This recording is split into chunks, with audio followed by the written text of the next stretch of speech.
Bonjour à toutes et à tous, bienvenue. On démarre en bref et en images. Le chef de l'État ivoirien, Alassane Ouattara, a présidé hier au Sofitel Hôtel Ivoire la cérémonie officielle d'ouverture de la 15e conférence des parties à la Convention des Nations Unies sur la lutte contre la désertification, COP15.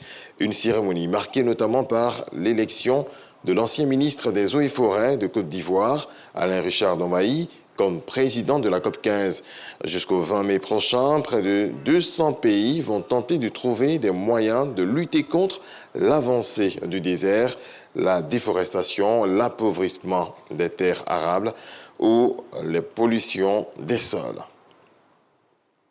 La levée du corps d'Amadou Soumaoro, président de l'Assemblée nationale de Côte d'Ivoire, a eu lieu ce mercredi sur le parvis de la grande mosquée de la Riviera Golfe, en présence d'un parterre de personnalités, dont le président de la République de Côte d'Ivoire, Alassane Ouattara. Le point de Jérôme Kofi Aboulin. Grande mosquée de la Riviera Golfe ce mercredi en milieu d'après-midi. L'ambiance qui y règne, on peut le dire, est intenable et encore non moins insoutenable vu qu'elle marque la cérémonie de levée du corps du président de l'Assemblée nationale, Amadou Soumaoro. Moment très difficile, donc, pour tous ici présents, notamment le président de la République, Alassane Ouattara, dont Amadou Soumaoro a été un fidèle et loyal compagnon. Le chef de l'État avec à ses côtés son épouse, Dominique Ouattara, le vice-président Thiemoko Mélié-Koné, le premier ministre Jérôme Patrick Achi, des présidents d'institutions, des membres du gouvernement, des parlementaires et bien d'autres. Dans cette épreuve, les membres de la famille du défunt, représentés par le ministre du Budget et du portefeuille de l'État, Moussa Sanogo, ont tenu à dire merci au président de la République, Alassane Ouattara, pour son soutien. Pour Amadou Soumaoro, la vie n'a pas été un long fleuve tranquille. Elle fut émaillée de grands combats et de périodes difficiles. Mais surtout, Amadou Soumaoro a été une école de loyauté et de conviction pour les idéaux portés par M. le Président de la République. Pour lui, nous voudrions, Excellence M. le Président de la République, vous dire infiniment merci pour toutes les dispositions prises afin de faciliter ces funérailles.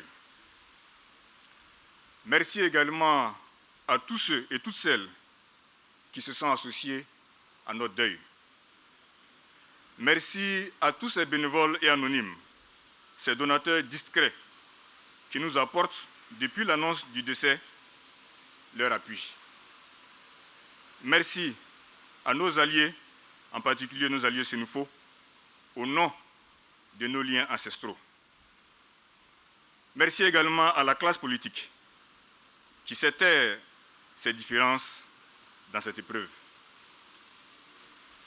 Merci aux parlementaires pour leur mobilisation exceptionnelle.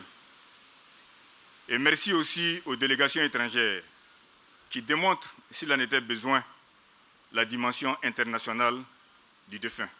Comme autre temps fort, la lecture intégrale du Saint-Coran visant à implorer la clémence et la miséricorde de Dieu pour le repos de l'âme du désormais ex-président de l'Assemblée nationale.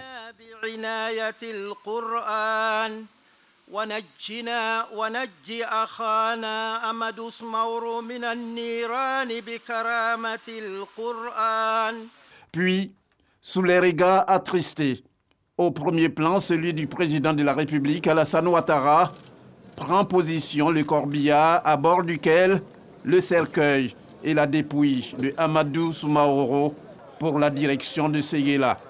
Séguéla, terre qui a vu naître le défunt, terre qui va l'accueillir pour sa dernière demeure. L'inhumation est donc prévue demain, vendredi, à Séguéla. La dépouille mortelle a quitté Abidjan pour la région du Ourodougou, Séguéla, pour être précis. Et on fait le point avec Kader Sogodogo.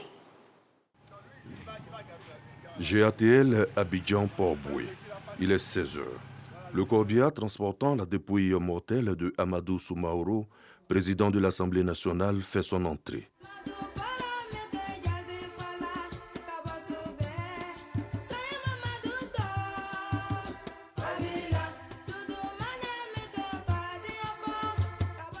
Le corps, dans un cercueil paré du drapeau national, est installé dans le Casa 295 de l'armée.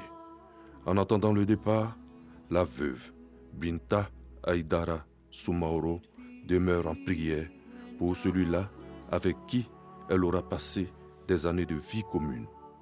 À ses côtés, pour le dernier vol de son époux, président d'institution, membre du gouvernement, élu et cadre du Woroba. Les enfants du défunt, dignes dans la douleur, tous vont embarquer. À 16h45, l'avion va gagner le ciel.